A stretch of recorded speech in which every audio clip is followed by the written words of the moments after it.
One question I see online a lot is people asking, how do you pack and ship your orders on TCG Player?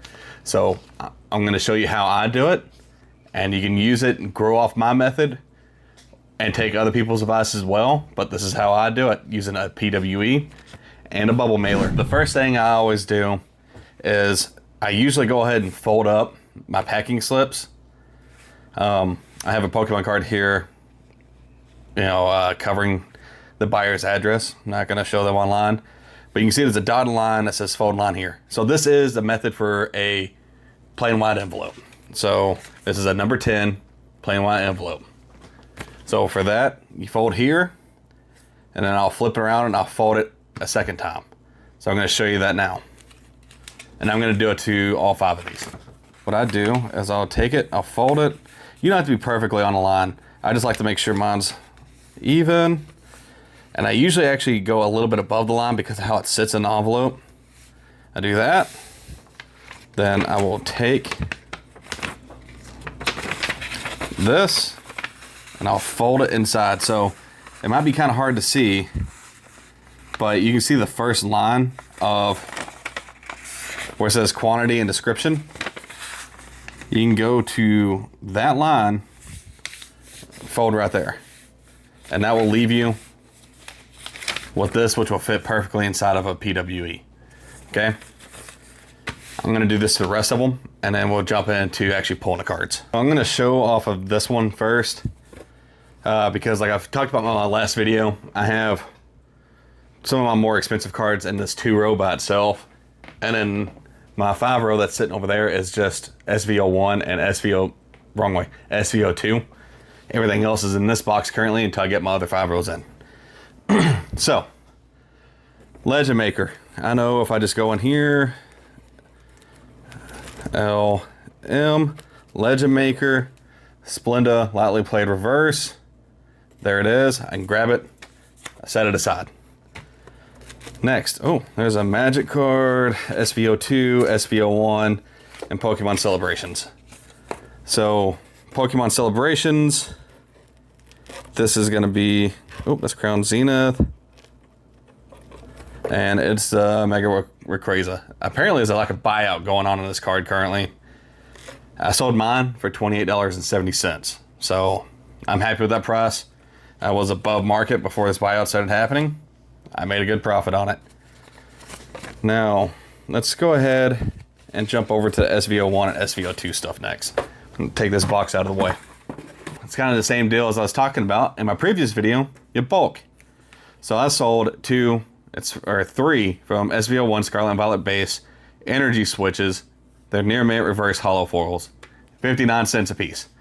So I know this side for me is SVO1. It's an energy switch. I just go to E, and I have not put a divider between every card yet because I just don't have enough, but I know I can go here quickly. There's 1, there's 2, there's 3.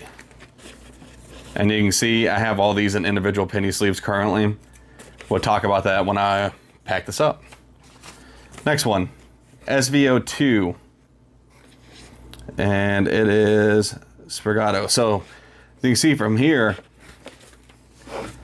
someone went and they bought 2 of the Gengars, but to get to the free shipping, they went ahead and picked up $1 worth of cards to get it over the $5. They could have just picked up 1 and made it, but they got a full play set of this Sprigato. So I know it's over here. It's an S's, LM, NOP, and that's number 12. 1, 2, 3, 4. I did not realize that that was a different set, so I made a mistake on that. This box can go away now. I'm done with it. So I went and pulled the rest of this order, and from here, this is how I'm going to pack this. I have 2 cards that are worth more, and then some commons. So these commons, double check myself, I have 4. I'll take all 4 of these, put them in 1 penny sleeve. I have all my other cards already sleeved, but this is from when I bought it from someone, so it has a little bit tighter sleeves. It doesn't have the thin penny sleeve. I like to go ahead and grab these two, do a front to back or back to back. Grab them. Oh, it would be a good idea if I could make it into the sleeve. Put them in the sleeve. So now I have all that. I forgot to state at the beginning of this. I usually go and I pull all my cards at once, all my orders, and then I come back and then I pack. I don't go grab one order, pack it out, seal it up, have it ready. I feel like it's faster to go pull everything, then sit down and do all of your packing at once. So that's just my step I do. Right now I've been using these semi-rigids for most of the orders except for the expensive ones. I'll show the other way of doing that here in a second. I will be going back to top loaders once I run out of these. These aren't bad. I just get tired of, it's hard to push cards down inside of it. So I usually have to go in, use my finger, kind of bend out the sides a little bit, make it to where it opens up into a pouch. It's not just sealed.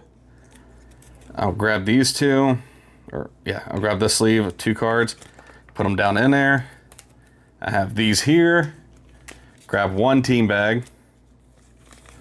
Oh, I like going the other way. Slide them down to a team bag. I always make sure that these are lined up pretty well. Take that off. And then I always push the air out. So push the air out, grab this, seal. Now that's ready. From here, I do something a little bit different. I know I've seen people using the white labels. I like that idea, but I already have this stuff, so this is how I'm doing it. I'll take a little bit of painter's tape. I'll fold over an end, so that way it's, you're able to grab and pull it up as a pull tab. I'll stick a little bit on the team bag, and then I'll fold this down. And I know that the address is over here on this side of the sheet. I always like to have my cards facing that way, going up into it. And I'll tape it down in there. I'll fold this. That one's ready. From there, you can just grab a PWE. Don't make the mistake I did when it comes to the envelopes. I did not realize, and I had my wife already started making these. These are not the pill strip version. It is the, I believe it's called gum. It's a the tacky one where people lick it and stick it on. So I'll show you what I do instead of licking these. But all I do, you can see right there, I use my printer. I use Microsoft Word and mailing, and I have this set up, and I set up the printer for number 10 envelopes. I stack, what do we do, 25 at a time.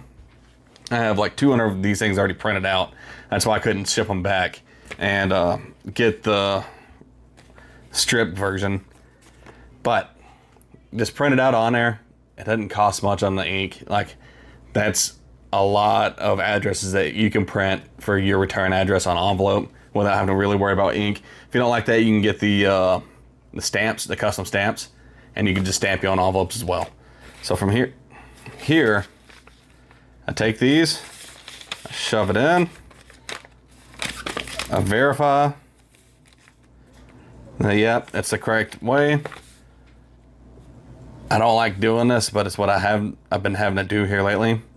I have a little cup of water that I have off to the side. And I usually do this at a different spot. I'm packing my orders. Can you see that from down here? No. Okay. So all I do is I get my finger wet and I go over the gum part, make sure it gets nice sticky. Don't use too much water. Doesn't work as well. Fold it, seal it, grab a Pokemon card again, cover the address. I use forever stamps. You can get away with just using forever stamps up to, I believe you're good up to like 23 cards, 22 cards, somewhere in that range. I haven't really ran into that issue yet. When I get there, I'll figure it out. But that's it. Forever stamp, their address in a windowed envelope, and return address, envelope sealed. Here's something else to talk about. I mean, we're talking about cards in general, not just shipping. I sold a damaged Magic the Gathering card. So, people, you have to... Every card has value, as Bolt King says it. It could be near mint to damaged. And the only reason why this card, I put it as damaged, is because someone wrote on the back of it. To me, that makes this card damaged. You don't see it inside of a sleeve when you're playing with it. Other than that, this card's in great shape. We have 3 energy switches. So it's the same thing as kind of like what I did with the first order. I'm going to take 2 of these out of sleeves, just because it's easier to push cards down when there's only 1 sleeve inside of these rigids. So, same as earlier, bend out, grab the 3, push them down in there. Okay. And then we just keep going. Like I said earlier, you can get in a rhythm where you can just start flying through these. Although I can't say like the most orders I've had in one day is 16.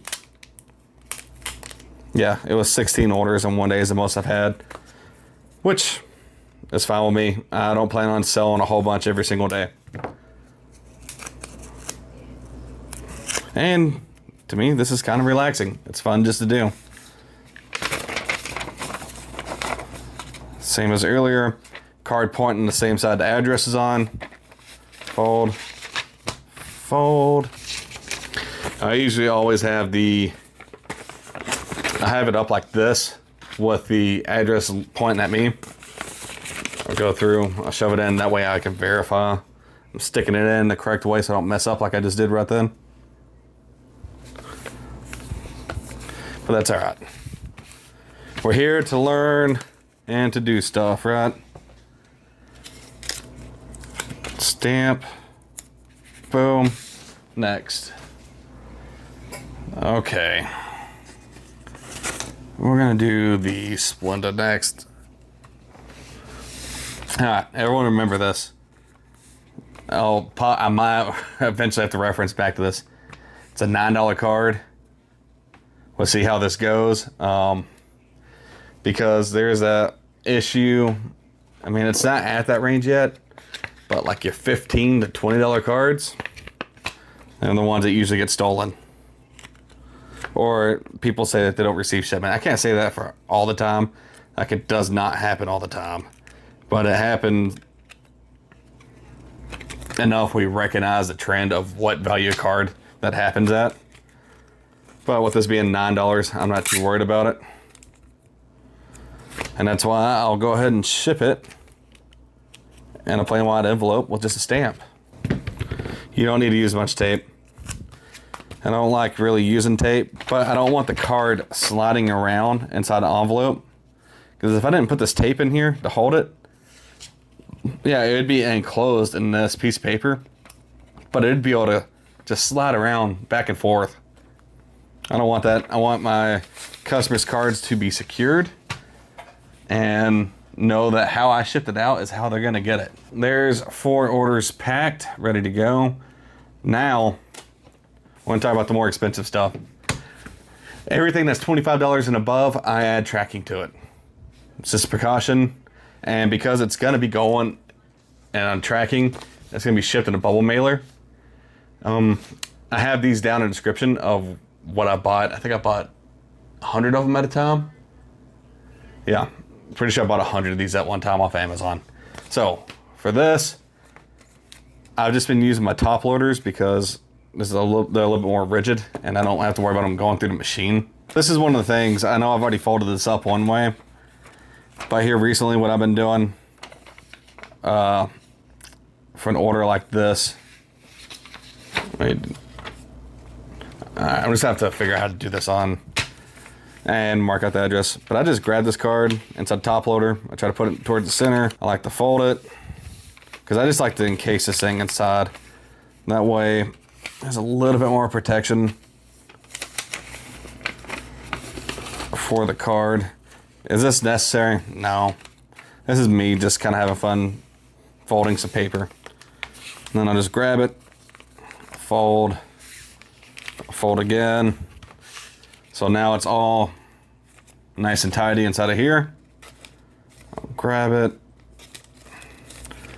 shove it inside the team bag, fold, pull it tight, and that's all sealed, ready to go in. From here, because of how tight this is, you can just grab it,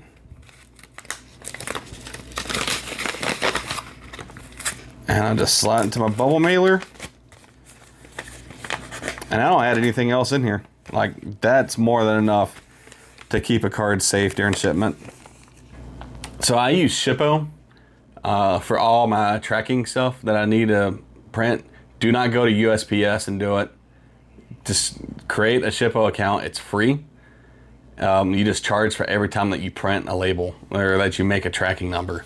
So it's way cheaper than going to USPS and getting a tracking label created. There is 5 orders packed and ready to ship out. 4 being in a PWE, plain white envelope, and 1 being in a bubble mailer. And then I'll just take them to the post office. These PWEs, I don't mind just dropping off early in the morning at a post office and shipping them out. I'll go to the drop box inside the building, not external, and just drop them in and ship them out.